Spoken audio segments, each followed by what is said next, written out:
68 का रात्रि क्लास। बच्चे जो प्रदर्शनी सर्विस में रहते हैं,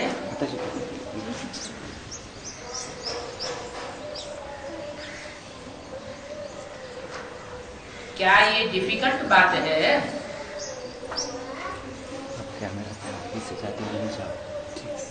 जो अक्सर करके समझा ही नहीं सकते हैं। क्या प्रदर्शनी? कौन सी प्रदर्शनी? सीधी चैतन्य प्रदर्शनी। बेसिक नॉलेज में जड़ चित्रों की प्रदर्शनी और एडवांस में है चैतन्य चित्रों की प्रदर्शनी।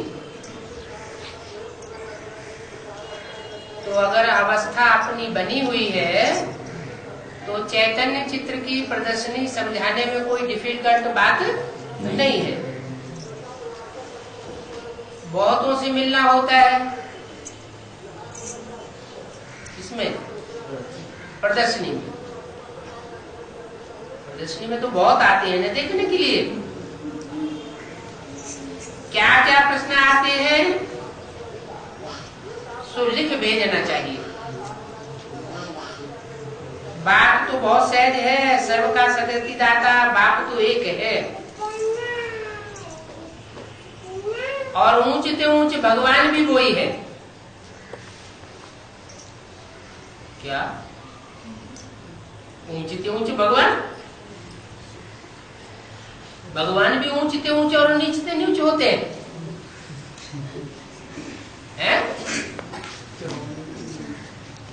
भगवान भी ऊंचे नीचे होते हैं क्या? नहीं होते हैं या नहीं होते? नहीं होते। फिर क्यों बोला? नीचे आते हैं ना? होते हैं। ऊंच से ऊंच माना सबसे ऊंचे। इसका मतलब ऊंच से ऊंच भगवान भी है और कोई ऐसे भी है जो भगवान बन करके तो बैठ जाते हैं लेकिन है नीच से नीच कर्म करने वाले। उनको ही परमपिता परमात्मा कहा जाता है जो ऊंचे से ऊंचे है। क्या कहा जाता है उनको? परम पिता। पिताओं में सबसे परम, परे से परे रहने वाला, उससे ऊंचे परे की स्टेज में रहने वाला कोई भी पिता नहीं।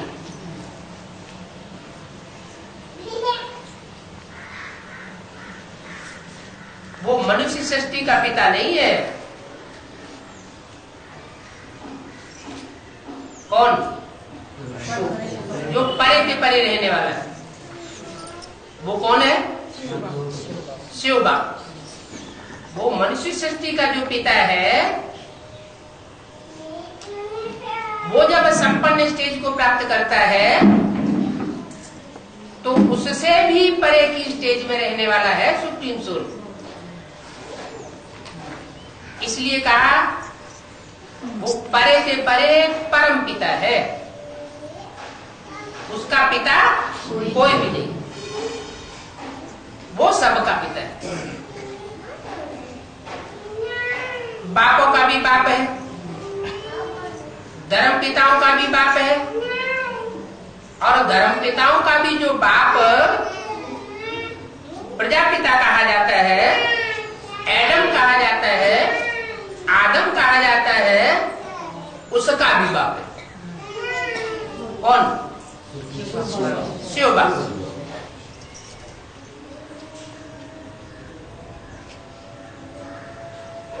सब इनके बच्चे हैं परम पिता के। इसलिए बच्चों को आकर के दुख से छुड़ाते हैं।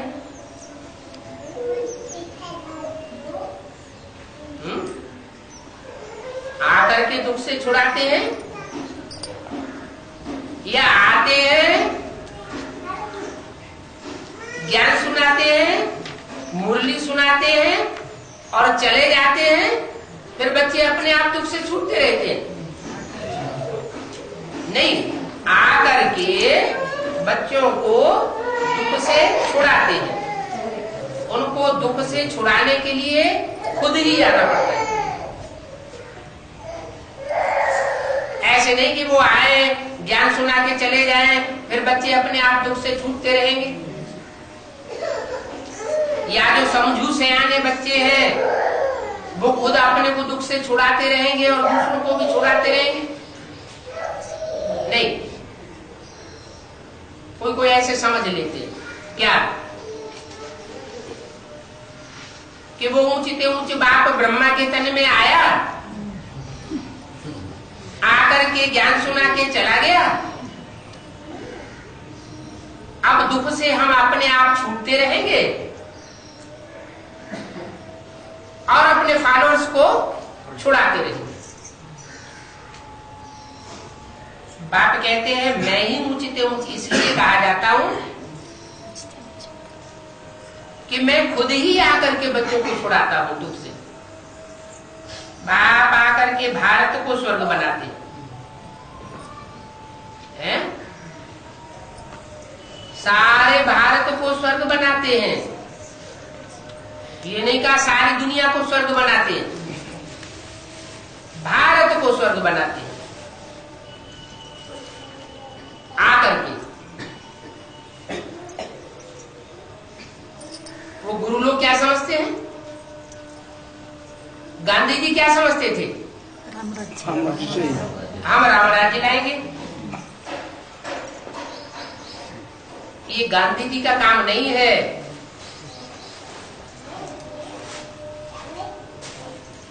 ब्रह्मा के तन में बाप आया, ब्रह्मा भी शरीर छोड़ के चला गया, तो ऐसे नहीं समझना चाहिए कि ब्रह्मा के तन में बाप आया चला गया, अब हम सुख धाम और शांति धाम स्थापन कर लेंगे।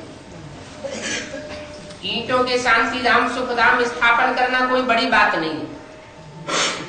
ये तो दुनिया में बहुत बड़ी बड़ी महलमाड़ियां अटारियां बनती रहती हैं, उनको कोई स्वर्ग नहीं कहा जाता। छोटे छोटे बच्चे चकाचौंध से चमत्कृत होते हैं। जो समझदार है वो कभी भी चकाचौंध में नहीं आते हैं। वो समझते हैं कि बाप ही आकर के भारत को स्वर्ग बनाने वाला है। इस समय पुरानी दुनिया नरक है, रावण राज्य है। सतयुग था, फिर त्रेता आया, फिर द्वापर, अभी कलयुग है। फिर इसके बाद सतयुग आना जरूर है। कलयुग विनाश होना है। बड़ी से बड़ी लड़ाई है, ऐसे ही कलयुग नहीं खलास हो जाएगा। बड़ी से बड़ी लड़ाई का नाम क्या दिया है? महाभारत गृह युद्ध। इसका ताना बाना बुना जा चुका है। महाभारत क्यों कहा गया? महाचीन कह देते, महा अमेरिका कह देते, महा अरब देश कह देते, महा ऑस्ट्रेलिया कह देते। महाभारत क्यों कहा? भारत बर्थ प्लेस है। क्योंकि ये लड़ाई भारत से ही निकलती है। भारत में ही ऐसा ताना बाना बुना जाता है जो और देश में नहीं बुना जाता। कारण कि भारत सब धर्मों का बर्थ प्लेस है। पहले तो एक देवताई धर्म था जिसे बाद में हिंदू कहा गया, और दूसरे धर्म तो थे ही नहीं। पहले एक भारत खंड ही था, दूसरे धर्म खंड थे ही नहीं। भारत से ही सब निकलते। भारत माता पिता का देश है। जैसे बच्चे माता पिता से निकलते हैं, वैसे भारत भी माता पिता का देश है। इस भारत में हिंदू, मुसलमान, सिख, ईसाई जितनी जास्ती तादाद में रहते हैं, ज्यादा से ज्यादा परसेंटेज में रहते हैं, उतनी ज्यादा परसेंटेज में और किसी भी देश में नहीं रहते।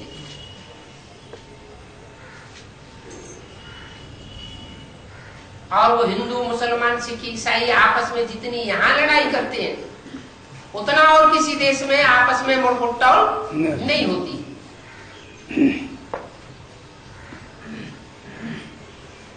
जितने धर्म भारत में हैं, भारत में पनप रहे हैं, उतने धर्म और किसी देश में नहीं पनपते।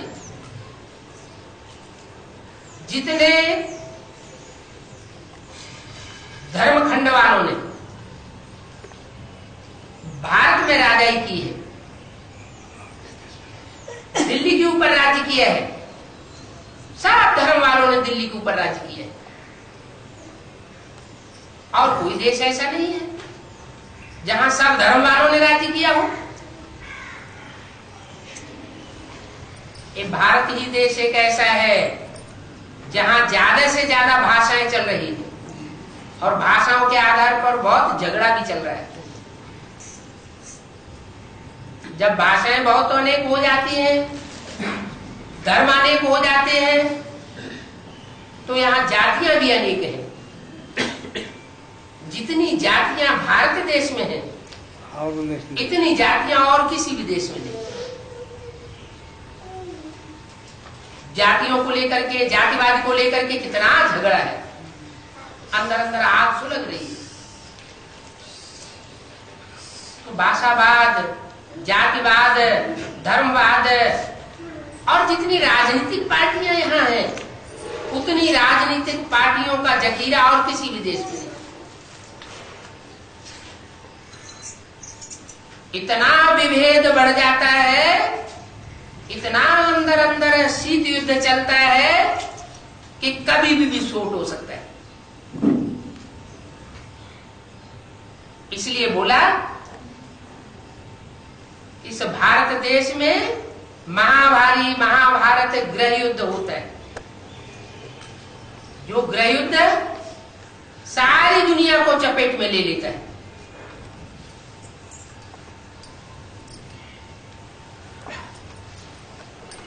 कब? जब भगवान बाप आकर के यहां रुद्र ज्ञान यज्ञ रचते। इस रुद्र ज्ञान यज्ञ से यह अग्नि प्रज्वलित होनी है। चिंगारी कहां से लगेगी? दुनिया में भी द्वितीय विश्व युद्ध जब हुआ था, तो उस द्वितीय विश्व युद्ध में जो भी विनाश हुआ था,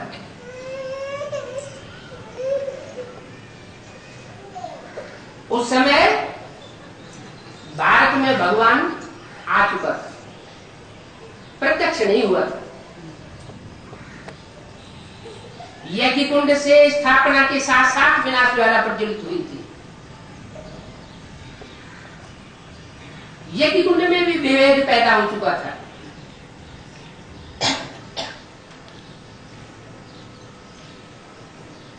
उस समय भी भेद पैदा हुआ। जो आदि में हुआ वो अंत में अब फिर बरकरार। अग्नि प्रज्वलित तो होनी जरूर है, और हम बच्चों को ही संपन्न करनी है।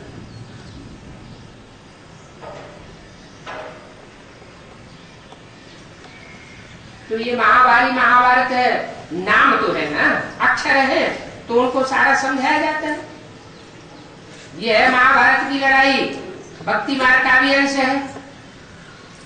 शास्त्रों में कितनी दंत कथाएं लिखी है। बाप समझाते हैं कि मनुष्यों द्वारा बनाए हुए इन शास्त्रों को पढ़ करके मनुष्यों का क्या हाल हुआ है। बाप कोई कहते हैं दुख से लिबरेट करो, इसलिए फिर बाप को आना पड़ता है। बुलाते हैं, आओ गॉडफादर, आकर के हमारी रक्षा करो। दुश्मन रावण भी खड़ा है, रावण का चित्र भी बनाया हुआ है। चित्र किस बात की यादगार होती है? जरूर है, कोई चरित्र करने वाला है तो चित्र बनाया जाता है। रावण के 10 सिर दिखाए जाते हैं, 10 मुख क्यों दिखाए जाते हैं? क्योंकि 10 मुखों से 10 प्रकार की बातें करता है। 10 मुख एक जैसे आकार प्रकार के होते हैं या छोटे बड़े होते हैं? छोटे बड़े होते हैं। कोई धर्म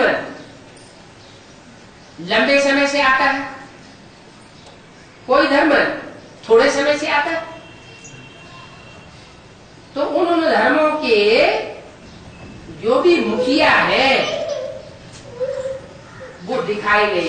रावण के 10 सिरों अपनी अपनी बातें बोलते रहते, कहते ना ये तो 2 मुंह से बात करता है, दुमुहा है, और यहाँ तो 10 मुहा है। रावण कितने मुख वाला है? 10 मुख वाला। कहते हैं शंकर जी को एक बच्चा था, वो 6 मुख वाला था। वो कितने मुख से बोलता था? 6 मुख से बात करता था।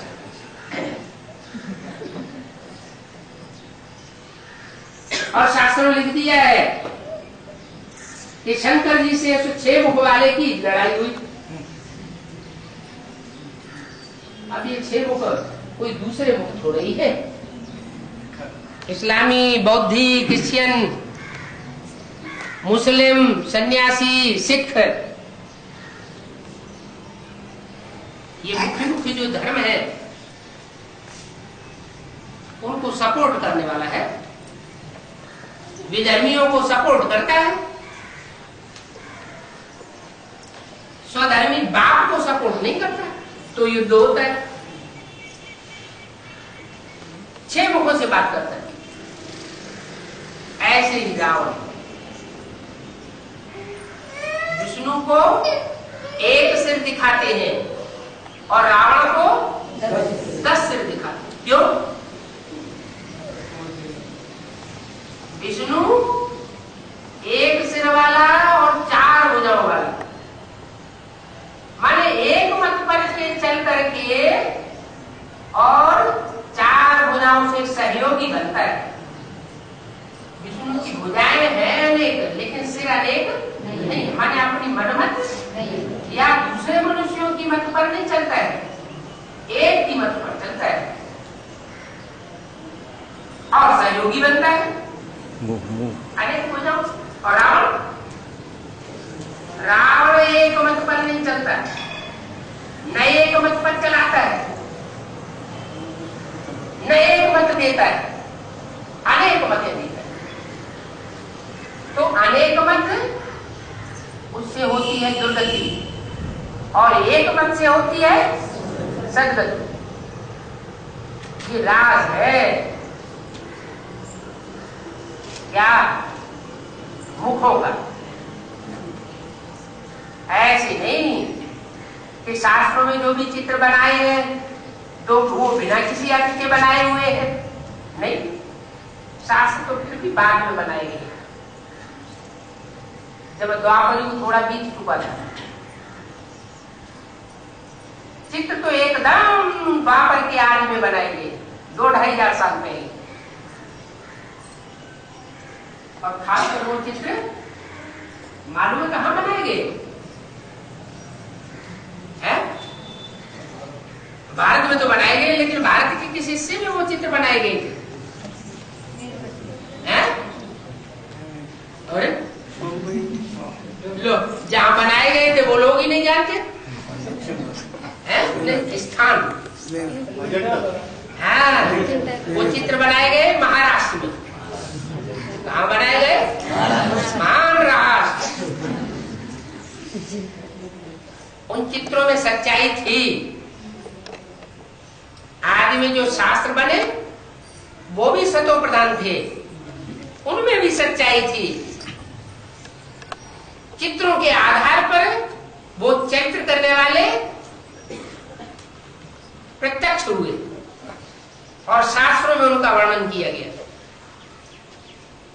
पहले चित्र बनते हैं, बाद में शास्त्र बनते हैं। जब मनुष्य ज्यादा तमो प्रधान होते गए तो कलाकारी खत्म होने लगी,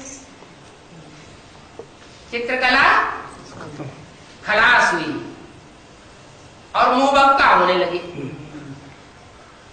जैसे जैसे मुंह बक्का बनते गए वैसे वैसे उनके इंटरप्रिटेशन में गलतियां आती है। एक एक शास्त्र की अनेक प्रकार की टीकाएं बनने लगी। जैसे गीता है, गीता की सैकड़ों टीकाएं हो गई, सैकड़ों प्रकार के अर्थ हो गए, एक अर्थ नहीं मिलता दूसरे से, तो अनेक मतें हो गई ना। अनेक मतों से आदमी विभ्रम में पड़ जाता है, बुद्धि भ्रमित हो जाती है। आखिर सत्य क्या है? बाप आकर के कहते हैं ये दुनिया में जो कुछ भी सुनाया जा रहा है वो सब झूठ बन चुका है। अब कलयुग के अंत में तो ये हाल हो गया है कि झूठ है लेना, झूठ है देना, झूठ है भोजन, झूठ चबेना, खाना पीना, बोलना, रहना, खाना, चलना, सब कुछ झूठ हो गया। जब ऐसी स्थिति हो जाती है तो बाप आकर इस झूठ खंड का खुलासा करते हैं और सचखंड की स्थापना करते हैं। पहले क्या करते हैं? मन बुद्धि में पहले सचखंड की स्थापना करते हैं कि झूठ खंड को खलास करते हैं। ज्यों ज्यों सच्चाई की स्थापना होती जाएगी त्यों त्यों झूठ अपने आप खत्म होता जाएगा। खलास होता जाएगा।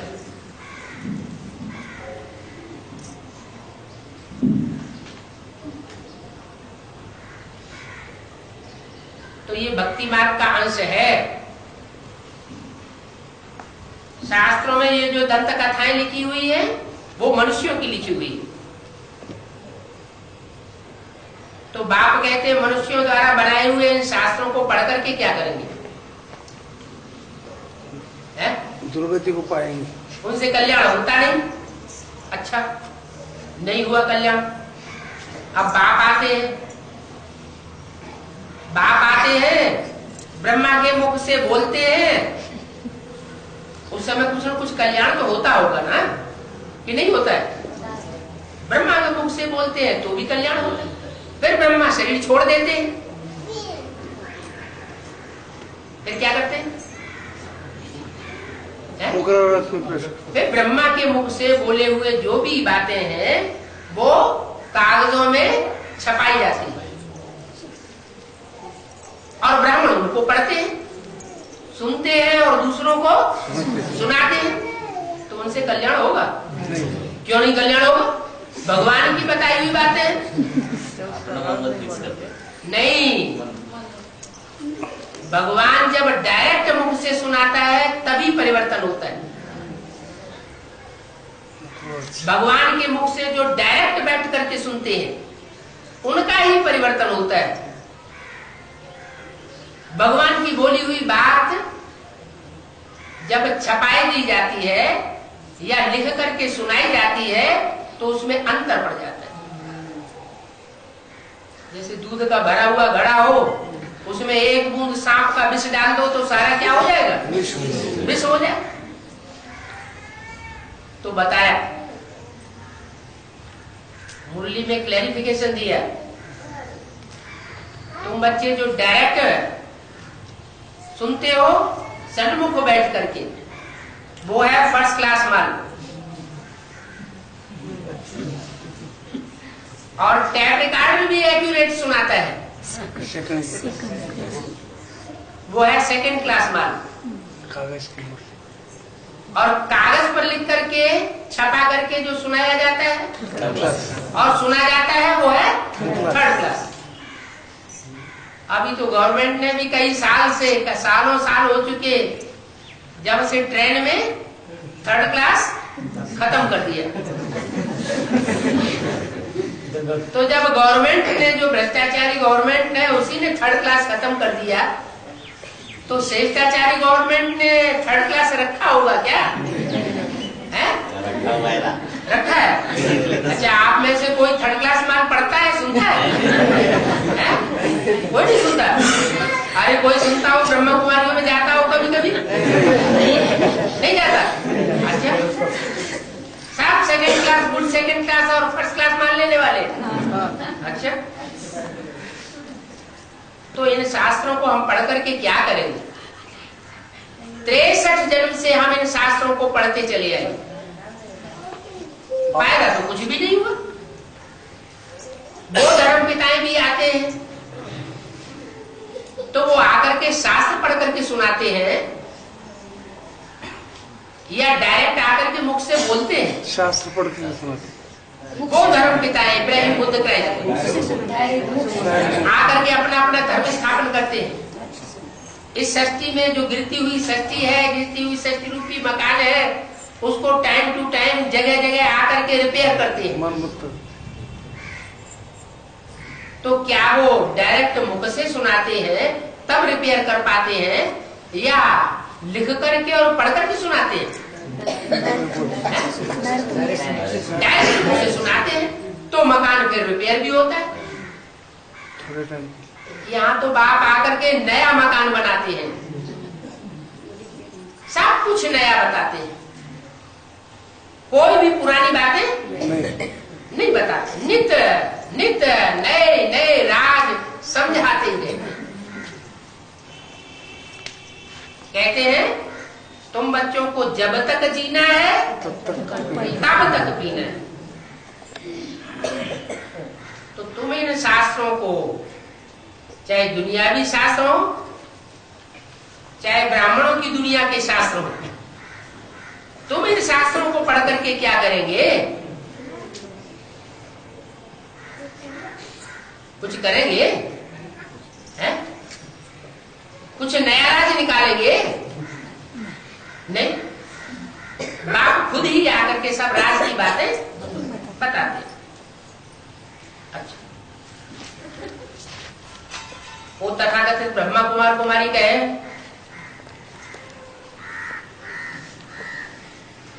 कि तुम्हारा गुरु भी तो पढ़ करके सुनाता है। हमारी मुरली पढ़ करके क्यों सुनाता है? तब आप क्या जवाब देते हैं? तुम्हारे लौकिक बाप की क्या मुरली है? ये तो भगवान की मुरली है ना, तुम्हारी लौकिक बाप की मुरली। अरे तो पढ़ करके क्यों सुनाता है? तुम्हारा भगवान डायरेक्ट क्यों नहीं सुनाता? क्लैरिफिकेशन बोलेगा, क्लैरिफिकेशन देते। टीचर का काम ही होता है क्लैरिफिकेशन। हाँ तो क्लैरिफिकेशन दे ना, पढ़ करके क्यों सुनाता है? टीचर भी पढ़कर सुना नहीं, स्कूल में टीचर उनको बताओ कि पढ़ने का काम कृष्ण बच्चे का है, जो सूक्ष्म शरीर के बंधन में है, वो अभी संपन्न नहीं बना है। वो कृष्ण बच्चे की पढ़ाई अभी चल रही है। कृष्ण बच्चा मुरली हाथ में लेकर के पढ़ता है। तो कहेंगे कृष्ण बच्चा मुरली हाथ में लेकर के पढ़ता है? कृष्ण का जन्म तो बाबा ने संदेशी को बताया कि नेपाल में हुआ है। तुम्हारे यहाँ आकर के कहां से हिंदुस्तान में पढ़ाई पढ़ने लगा? तब क्या जवाब देंगे? तो उनको जवाब देना पड़े, अरे वो स्थूल नेपाल की बात नहीं है। नेपाल माने नई दुनिया के नई दुनिया को पालना करने वालों का जखीरा। जो नई दुनिया की पालना करने वाले हैं उनका संगठन, उनका वो स्थान जहां वो इकट्ठे होते हैं, वो है बेहद का नेपाल। उस बेहद के नेपाल में कृष्ण बच्चे ने जाकर के जन्म लिया। उस नेपाल में जाकर के जन्म नहीं लिया, विदेश में। वो विदेश है कि स्वदेश है? वो तो विदेश हो गया। जैसे पाकिस्तान विदेश है, वैसे नेपाल भी विदेश है। कृष्ण भारत में जन्म लेता है या विदेश में जन्म लेता है? भारत में जन्म लेता है। तो उसने बेहद का जन्म लिया है। कृष्ण बच्चे ने, कृष्ण की सोल ने, दादा लेखराज ने जन्म लिया। जैसे बाप जन्म लेते हैं वैसे बच्चा जन्म लेता है। बाप कोई तन में प्रवेश करते हैं तो दिव्य जन्म होता है। ऐसे ही वो कृष्ण बच्चा भी प्रवेश करता है। किसमें प्रवेश करता है वो भी मुरलियों में बताई दिया, इशारा दे दिया। गांधी मरा, राजकोट में कोई बड़े साहूकार कांग्रेसी के यहां जाकर के जन्म लिया। ये तो गांधी जी की बात है, यहां क्यों सुनाते हो? अरे वो हद का गांधी जी था और ये बेहद का गांधी जी था। कहता रहता था राम राज्य लाएंगे, राम राज्य लाएंगे, और ये राम राज्य की बजाय क्या हो गया? और ही रावण राज्य हो गया। जो कहते थे, आवाज लगाते थे राम राज्य लाएंगे, लेकिन राम राज्य ला नहीं सका। राम राज्य राम लाएगा या कोई मनुष्य की आत्मा लाएगी? राम राज्य तो राम ही लाएगा। वो दुनिया वाले भी कहते हैं राम मंदिर बनाएंगे, मंदिर बने घर। अरे राम का मंदिर तुम क्यों बनाओगे? राम अपना मंदिर, अपना घर अपने आप बना लेगा, तुम क्यों बनाओगे? उसमें अपनी इतनी ताकत नहीं है बनाने की। फिर तुम राम भगवान कहते हो, राम भगवान का मंदिर तुम क्यों बनाओगे? बाप कहते हैं अभी कृष्ण की सोल राजकोट में, माना जो बेहद का गांधी है वो राजाओं के किले में जन्म ले चुका है। कोई बड़े कांग्रेसी के यहाँ, साहूकार कांग्रेसी, क्या साहूकार कांग्रेसी है, उसके यहाँ जन्म लिया। वो हर युग के अंत में साहूकार बनता है। क्या जब सतयुग था तो सतयुग में जो 8वां नारायण था वो लोन लेता था और लोन लेकर के अपनी राजाई चलाता था।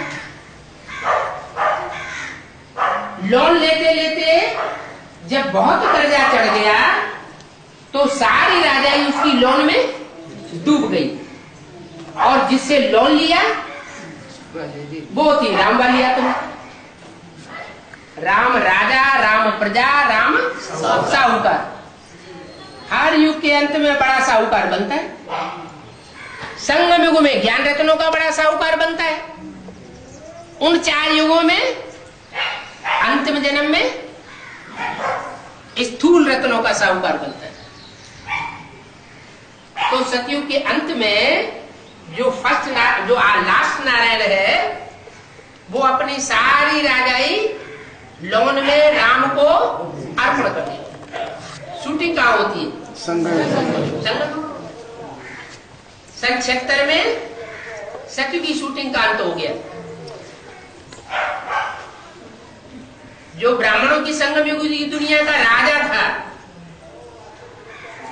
वो हवाई जहाजों में घूमने में लगा हुआ था।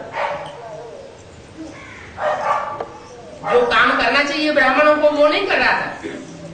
ब्राह्मणों का काम क्या है? मुख्य काम क्या है? ज्ञान का लेन देन करना। तो ज्ञान का मनन चिंतन करना, मंथन करना, ज्ञान का लेन देन करना।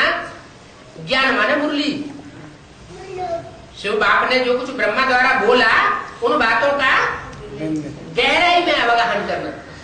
तो उन बातों में तो बुद्धि लगा नहीं रहा था, वो तो दुनिया में हवाई जहाजों के चक्कर काट रहा था, मान मर्तबा ले रहा था। तो राजाई डूबेगी या राजाई मिलेगी? कर्जा चढ़ गया। किसका कर्जा चढ़ गया? उस राम वाली आत्मा का कर्जा चढ़ गया जिसने मुरलियों का मंथन किया, मनन चिंतन किया और उसमें से नए नए ज्ञान रतन निकाले। तो सतयुग के आदि में भी साहूकार होता है और त्रेता के अंत में भी साहूकार होता है। इतना बड़ा साहूकार होता है कि उसका बच्चा राजा विक्रमादित्य बहुत बड़ा मंदिर बनाता है और उस मंदिर में ढेर सारे हीरे रतन जवाहरात पन्ना और ढेर सारा धन संपत्ति लगाई जाती है। द्वापर के अंत में भी बड़ा साहूकार बनता है, इतना बड़ा साहूकार बनता है कि जो दिलवाड़ा मंदिर है ना, देखा है कितनी लंबी चौड़ी जगह में फैला हुआ है। वो दिलवाड़ा मंदिर की जगह जब खरीदता है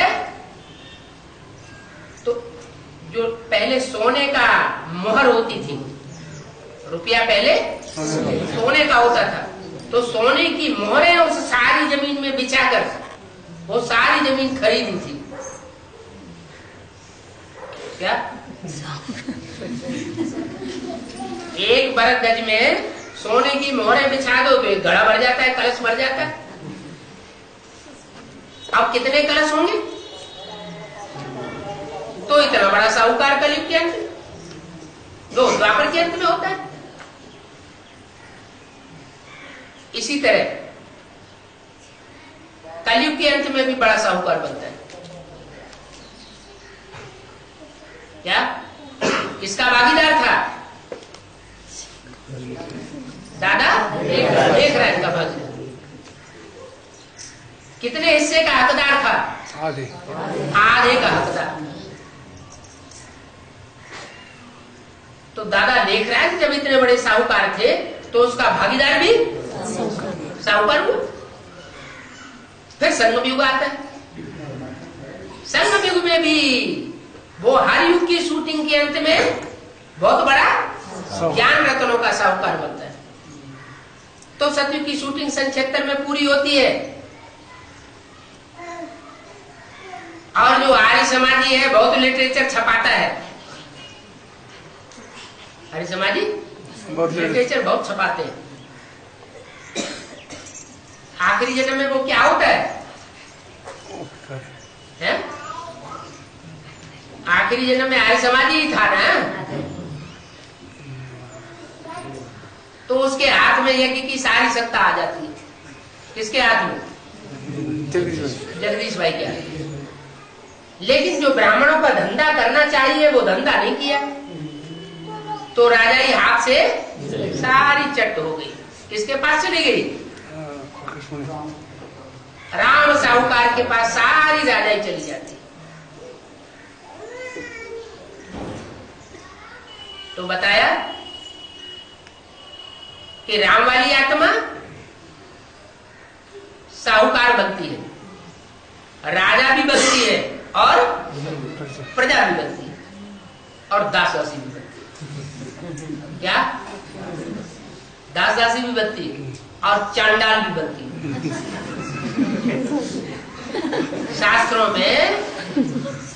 शास्त्रों में कोई राजा की कथा आई है जो चांडाल बनता है? राजा हरिश्चंद्र। क्या है उनका टाइटल? सत्यवादी राजा हरिश्चंद्र। कौन से युग में दिखाया है?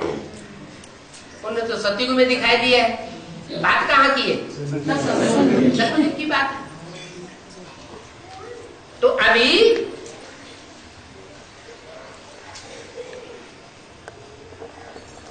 ये सब चल रहा है। राजाई स्थापन हो रही है, प्रजाई भी स्थापन हो रही है, दास दासीपन भी स्थापन हो रहा है, महाराजाई भी स्थापन हो रही है।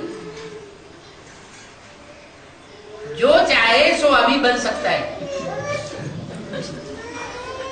लेकिन उसका राज क्या है? क्यों दास दासी बनते हैं? क्यों चांडाल बनते हैं? चांडाल क्यों बनते हैं?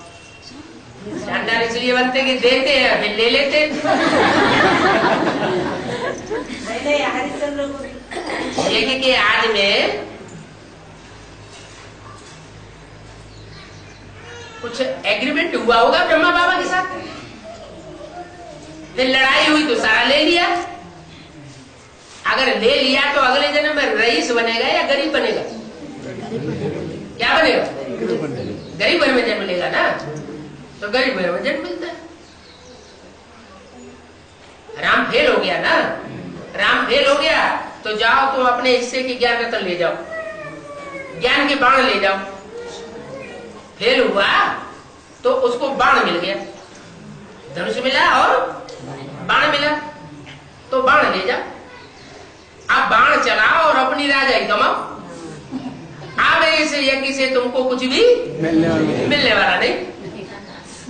जब बाप को ही नहीं मिलेगा तो बच्चों को भी नहीं मिलता। यज्ञ के आदि में वो बच्चे भी गए और बाप भी गए। तो ये महाभारत गृह युद्ध सामने खड़ा हुआ है। बाहर की दुनिया में तो बाद की बात है, पहले कहां खड़ा हुआ है? पहले ब्राह्मणों की संगमी की दुनिया में महाभारत गृह युद्ध सामने खड़ा है। खून की नदियां बहेंगी है? क्या बेसिक वाले एडवांस वालों को मार डालेंगे?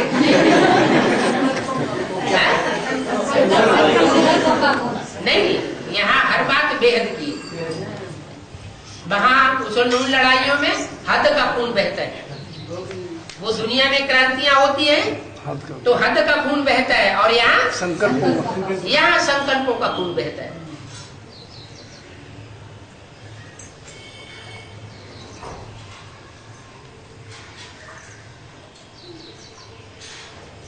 सत्य असत्य का युद्ध है। सत्य के पट्टे पर पांडव चलते हैं, राम संप्रदाय चलता है। राम संप्रदाय होते हैं मुट्ठ भर थोड़े से, और रावण संप्रदाय होते हैं ढेर के ढेर। कौरव थे 100 और पांडव थे 5। ये तो सिर्फ एक गिनती गिना दी गई। ऐसे नहीं कि कौरव 100 ही थे।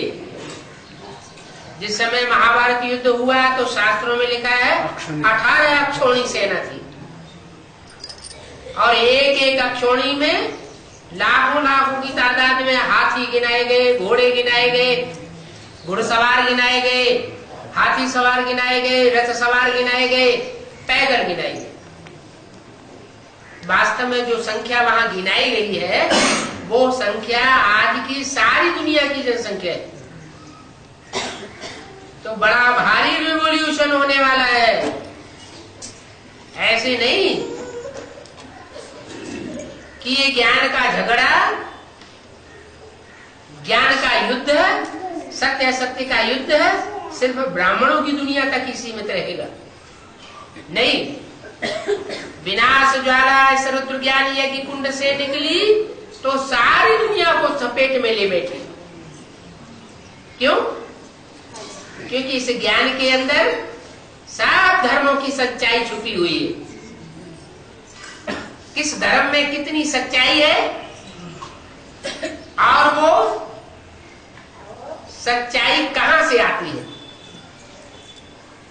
वो सच्चाई देने वाला कौन है हर धर्म के अंदर, और किस धर्म में कितना झूठापन भरा हुआ है, और वो झूठापन कहां से आता है, वो सब इस ज्ञान से क्लियर हो जाता है। मनुष्यों से आता है झूठापन, और राम से आता है सच्चापन। एक बाप है सच्चा, बाकी सब है झूठे नंबरवार। नंबरवार तो होते ही। ऐसे थोड़े ही कि सब धर्म 100% झूठे ही झूठे हैं।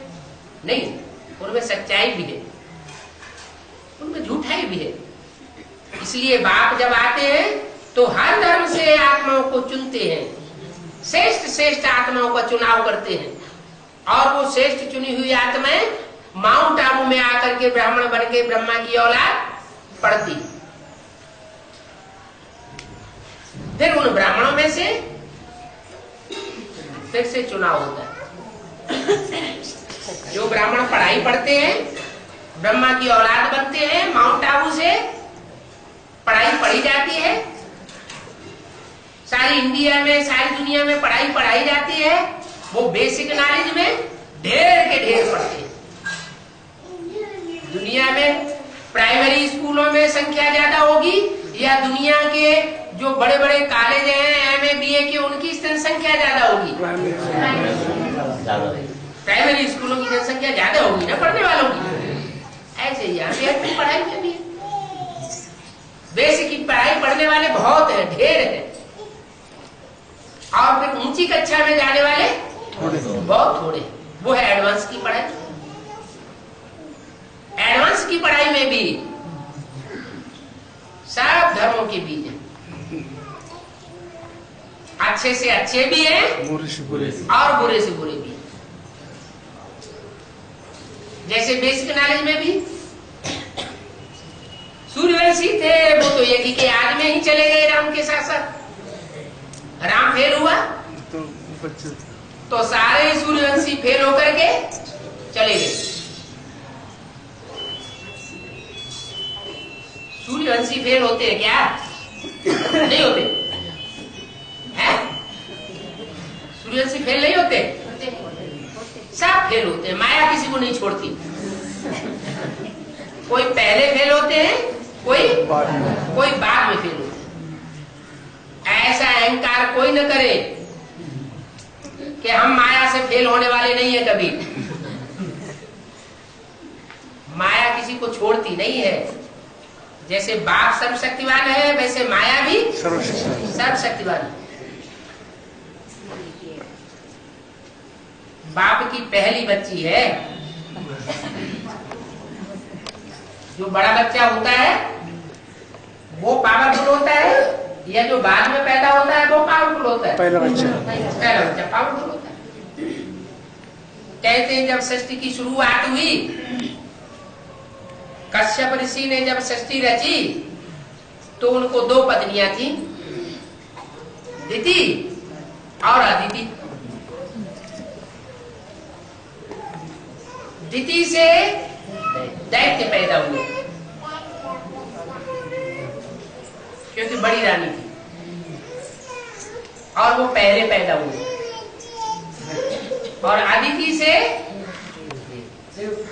देवता पैदा हुए, वो बाद में हुए। तो छोटे कौन हुए, बड़े कौन हुए? देवता छोटे हो गए और असुर बड़े हो गए। ज्यादा पावर किसको मिलेगी? असुर हो ज्यादा पावर मिलेगी। इसलिए जब तक भगवान सहयोगी न बने तब तक देवताएं असुरों से जीत नहीं सकते। असुर बलवान होते हैं, देवताएं कमजोर पड़ जाते हैं। क्यों? क्योंकि देवताओं में छल छिद्र उतना नहीं होता। जब बाप आते हैं तो सच्चे होकर के बाप के साथ चलते हैं, सच्चे दिल पर साहबराजी हो जाता है। तो अभी वही क्षमा बना हुआ है।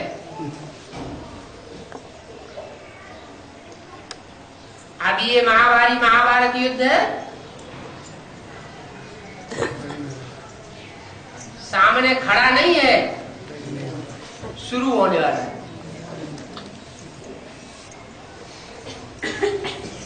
भगवान हमारा साथी,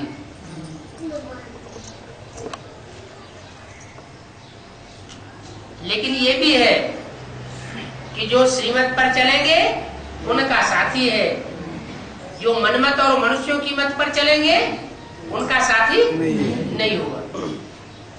धोखा भी वही खाएंगे जो भगवान की मत पर चलने वाले नहीं होंगे। सदगुरु की निंदा कराने वाले होंगे तो ठौर नहीं पाएंगे। कौन सा ठौर? न जमुना के कंठे पर जो नई दुनिया बनेगी वहां ठौर पावेंगे, और न आबू अब्बा के घर में जो शांति धाम परम धाम का समा बनेगा उसमें भी ठौर नहीं पाते। कहां जावेंगे?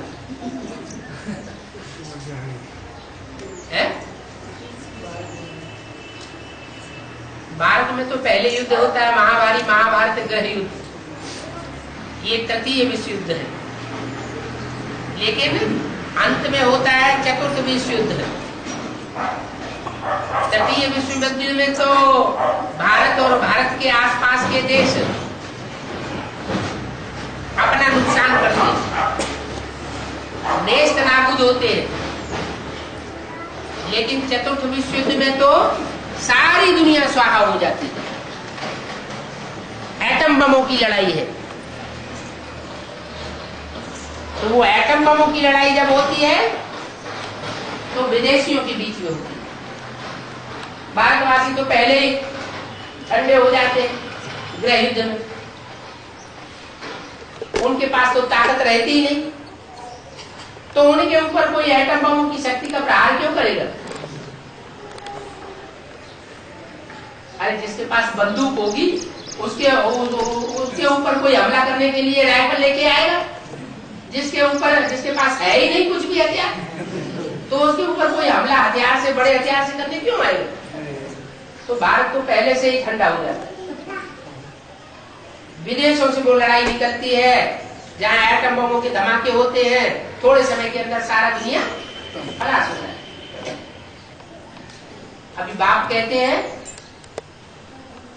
सारी दुनिया के अंदर ये रुद्र ज्ञान यज्ञ का घमासान होने वाला है। ऐसे नहीं समझना कि भारत और भारत के आसपास के देशों में ही होगा। जो जो दूसरे धर्म की आत्मा यज्ञ में घुसी हुई है, चाहे बेसिक में हो चाहे एडवांस, जो बेसिक वाले हैं उनमें जो दूसरे धर्म के घुसे हुए बैठे हैं वो ज्यादा पावरफुल है या स्वधर्मी ज्यादा पावरफुल है? बेसिक ब्राह्मणों की दुनिया में इस समय स्वधर्मी आत्माएं ज्यादा पावरफुल है या जो विधर्मी आत्माएं घुसी हुई है वो ज्यादा पावरफुल है? विधर्मी आत्माएं ज्यादा पावरफुल है।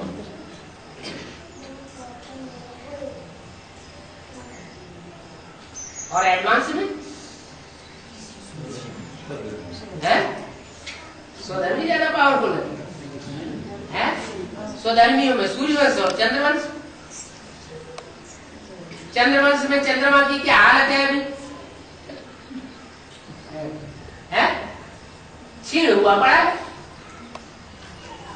शंकर के मस्तक पर चंद्रमा दिखाते हैं, वो क्षीण चंद्रमा है या संपूर्ण चंद्रमा है? वो तो क्षीण चंद्रमा है। रहा सूर्यवंश। तो दुनियावी मान मर्तबे के आधार पर वो सूर्यवंश से ज्यादा मान मर्तबे वाला है या कम मान मर्तबे वाला है?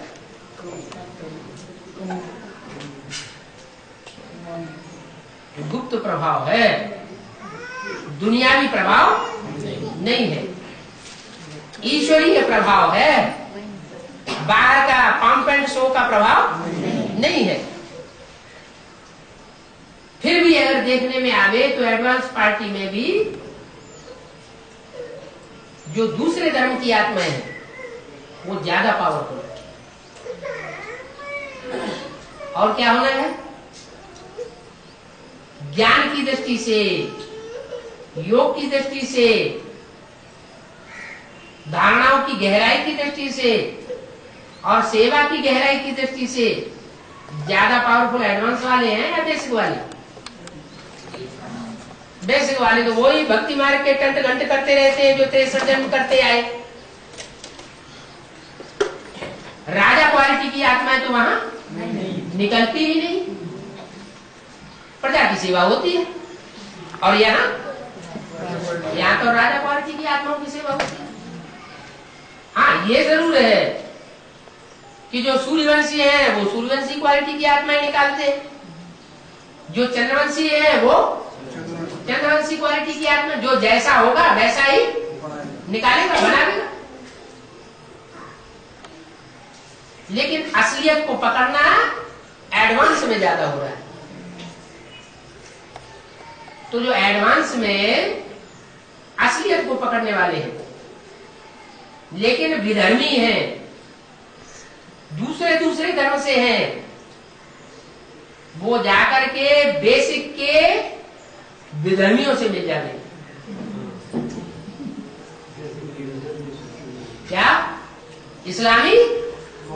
इस्लामियों के बीच इस्लामियों से मिल जाएंगे, बौद्धियों के बीच बौद्धियों के आधार मूर्तों से मिल जाएंगे, क्रिश्चियंस के बीच क्रिश्चियंस के आधार मूर्तों से मिल जाएंगे। और दुनियावी पावर आधार मूर्तों में ज्यादा है या एडवांस वालों में ज्यादा है? आधार मूर्त बेसिक वालों में दुनियावी पावर ज्यादा है। सारे मिनिस्टर उनकी मुट्ठी में, बड़े बड़े नेता हैं उनकी मुट्ठी में,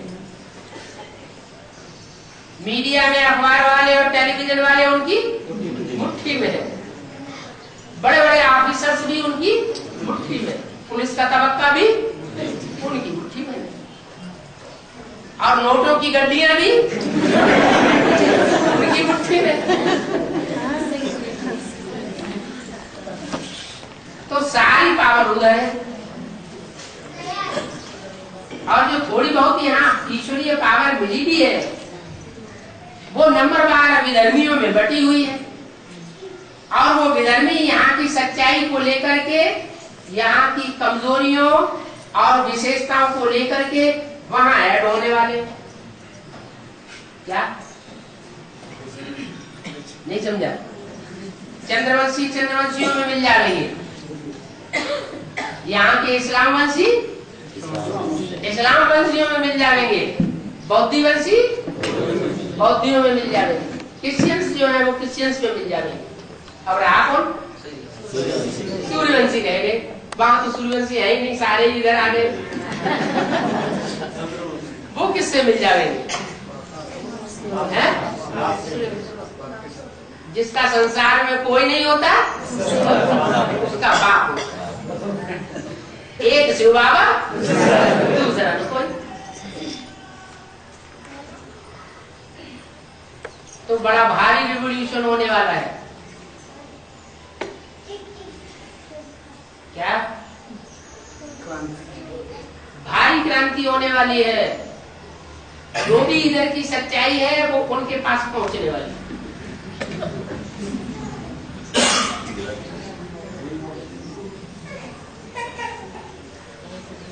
तो ज्ञान की जो पावर है वो भी उधर पहुंचती है।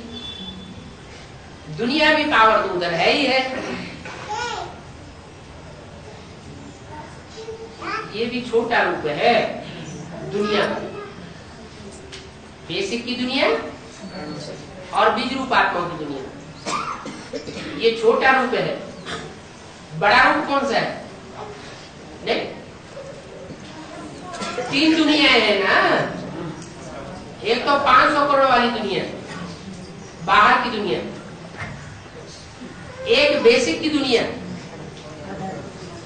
आधार मूर्तों की दुनिया, और तीसरी बीज रूप आत्माओं की, न्यूट्रल रहने वाली आत्माओं की दुनिया। तो 3 दुनियाएं।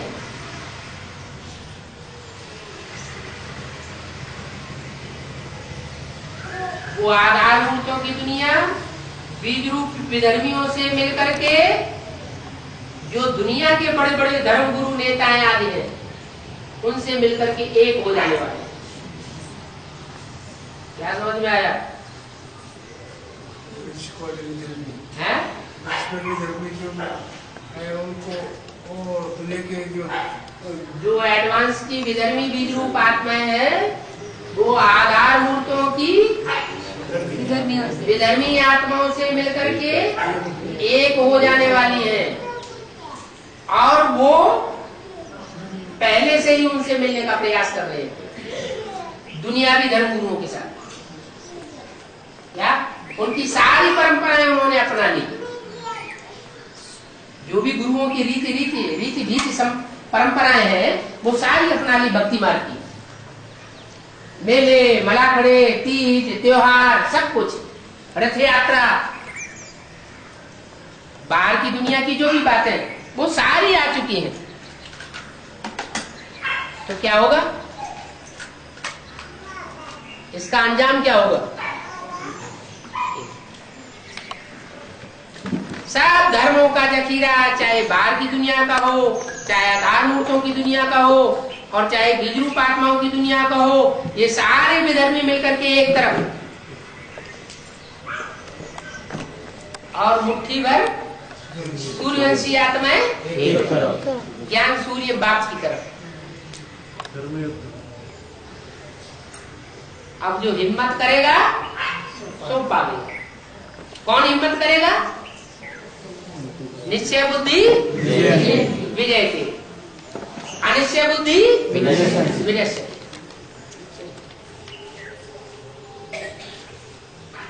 अब कर मिटू या मर मिटू, इसलिए मुरली में बोला है, तुम बच्चे आए हो सर हथेली पर लेकर। क्या ये सर है, ये हथेली पर लेकर बाप के सामने आए हो।